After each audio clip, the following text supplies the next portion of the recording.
At this point, we've taken a look at the southern colonies in the 17th century and their beginnings and how Virginia and the Chesapeake came to be settled.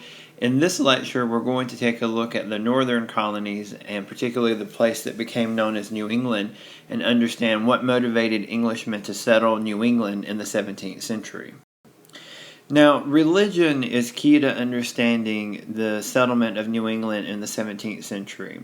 First off, in the 16th century, in the century prior to the settlement of New England, England itself underwent an enormous amount of religious upheaval. Henry VIII broke with the Catholic Church in 1534 and established what became known as the Church of England. This was at the same time that Martin Luther was leading a reformation on the European mainland, and Henry VIII had mainly political motivations for doing this. He wanted a divorce from his wife, and the Pope refused to grant it to him, so he broke with the Catholic Church and established a new church in order to get his way. The particular problem that is associated with this, there's two. One is that he had one successor, one of his children was Protestant, and one of his children was brought up Catholic. Another problem is that when he broke with the Catholic Church, he didn't really change very much. In other words, it wasn't really a reformation. It was just him establishing a new church that looked very much like the Catholic Church, and that he was the head of, so that he could then grant himself the divorce that he sought. He was succeeded by his son Edward, who lived only very briefly and who was a Protestant.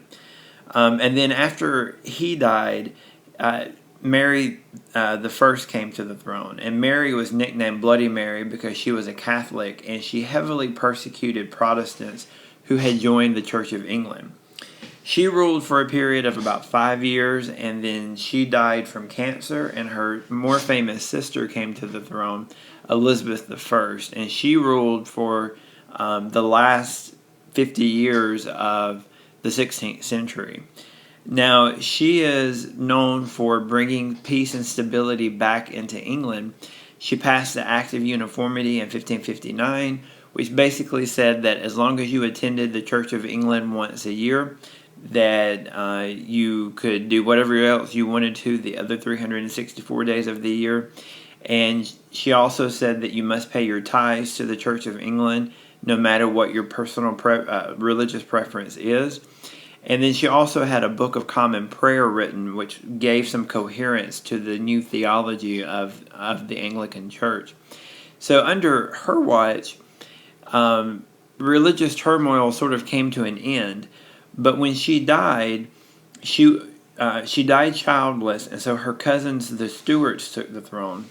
And the Stuarts became head of the Church of England because they became the new monarchs, but they were secretly Catholic, and they were secretly very sympathetic to the Catholic Church. This brought the English monarchs into conflict with a group of people known as the Puritans. The Puritans were people who said that the Reformation did not go far enough, that Henry VIII should have done more to abolish the traditions and the theology of the Catholic Church, that Elizabeth I should have done more, and they are definitely unhappy with the Stuart monarchs who secretly support the Catholic Church. They go so far as to fight a war with Charles I in the 1640s. This English Civil War was over many issues, but it was partly over Puritan unsatisfaction or dissatisfaction with religious issues in the kingdom at the time. So the Puritans became a very heavily persecuted group within England. Now, one of the first religious groups to leave England were the Pilgrims. The Pilgrims are not the same as Puritans. The Pilgrims were people who basically said that the Church of England was so corrupt that there was no purifying it, that there was no reforming it. Puritans said, we want to remain in the Church of England. We just want to get rid of all that Catholic tradition that has persisted within the Anglican Church. Pilgrims wanted a complete separation from the Anglican Church, and they wanted to start their own congregation. In 1608, the Puritans moved to Holland. And they did this because in the 17th century, if you wanted complete religious freedom, the place to go was to Holland. Because after all, under English law, you still had to pay tithes to the Church of England and you still had to attend the Anglican Church at least once a year. They didn't want to have to do this. They wanted complete religious freedom, so they moved to Holland.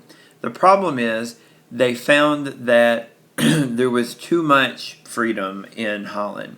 There were few economic opportunities for them in Holland, but also Holland had a reputation for corrupt behavior and for a very sinful atmosphere.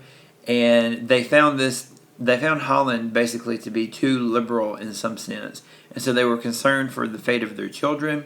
So they left Holland in the late 16 teens, and then they sailed for America on the Mayflower in 1620. So these were the first people who came to New England. It was the Pilgrims who made this very first journey. This photograph here, or not photograph, this portrait here that was painted by Jan Steen, who was a leading Dutch artist of the 17th century, shows a scene that basically displays how corrupt Holland had become. The name of the painting is The Topsy-Turvy World, and your eye should immediately be drawn to several aspects of this photo that show how corrupt and how intimidating Dutch society was for these pilgrims and why they left and sought refuge in America. First off, your eyes are immediately drawn to the couple that are here in the center. This woman is very immodestly dressed for the 17th century. Her bust line is very low, and that is sending a signal of sexual immorality. She's holding a wine glass in a very suggestive position in the lap of her partner. You should notice the children in the background. One is stealing a coin out of a coin box, and another one is smoking a pipe. You should also notice anytime 17th century painters wanted to show disorder, they would basically use animals to show that. And so you see a dog on a table who is looking for scraps of food, and a pig down here who is looking for a meal on the floor. And in the background, you see a pious couple who are so into their religious studies and so into their religious books that they are basically oblivious to what's going on around them, to the extent that there is a duck on the shoulder of this very pious religious man that he seems to be unaware of. I mention this and I show you this portrait because I want you to see how images can be a source for understanding history and understanding historical motivations, just like primary documents can. It was because of Dutch society portrayed in this sort of way that the Pilgrims left Holland and ended up moving to North America in 1620. Now, the Pilgrims were supposed to settle just north of Virginia. They were supposed to be just outside of Maryland, but their ship got off course on their way to the New World in 1620, and they ended up settling in what is present-day Massachusetts. Now, they had permission to settle closer to Maryland, so before they got off the boat, they drew up a new contract that became known as the Mayflower Compact.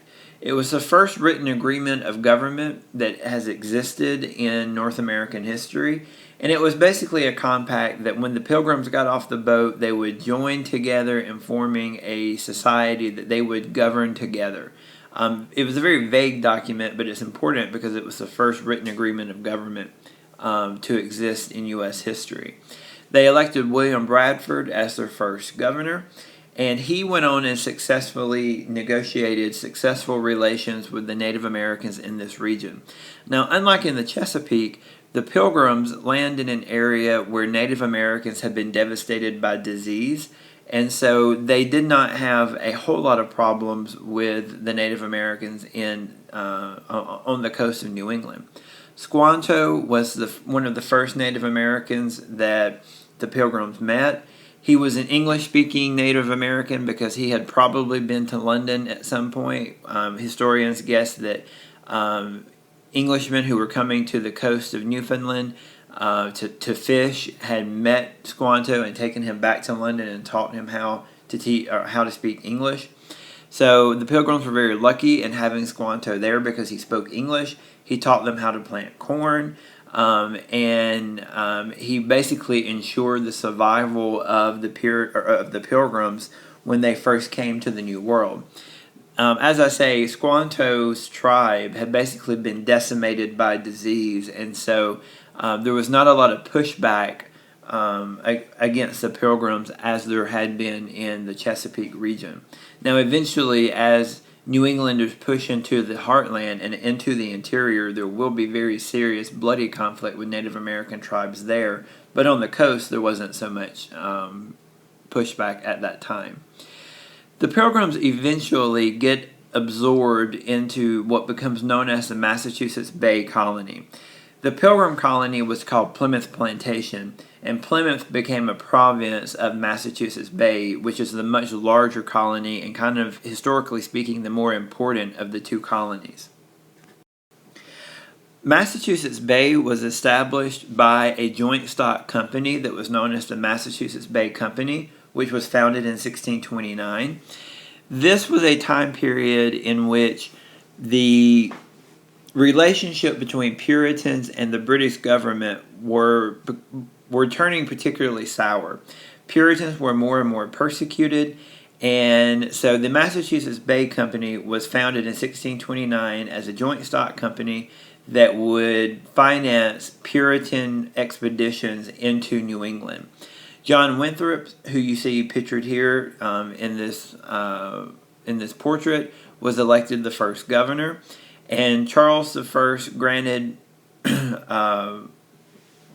a charter to the Massachusetts Bay Company, basically giving them permission to establish a new colony in New England 1 week before he dissolved Parliament in a very infamous incident that leads to civil war. So basically the Puritans were trying to get out of England while the getting was good and before the real conflict heated up. So this was a group of people who were fleeing religious persecution. In 1630, 700 Puritans sailed for New England, and they land in what will become Massachusetts Bay and form the Massachusetts Bay Colony. And while they were on the ships in the spring of 1630, while they were sailing the Atlantic Ocean on their way to Massachusetts Bay, John Winthrop gave a very famous sermon called A City Upon a Hill sermon. And in this sermon, he basically said that everyone is watching this experiment, that the eyes of the whole world are upon them, and that they have to be mindful of success or failure. And he defined success as establishing a type of covenant. He basically argued that the Puritans had entered into a covenant with one another and with God to establish a godly society and a moral society. So any moral failings or any kind of moral or any kind of immorality could lead to backlash and could lead to failure of this experiment.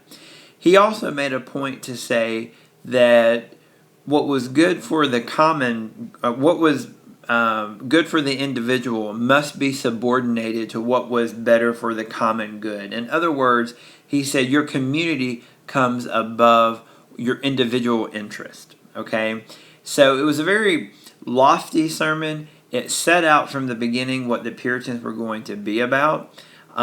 For a while, the Puritans have a lot of success establishing this sort of godly city upon a hill, but for various reasons that we will discuss in future lectures, they eventually moved away from that vision and from that ideal.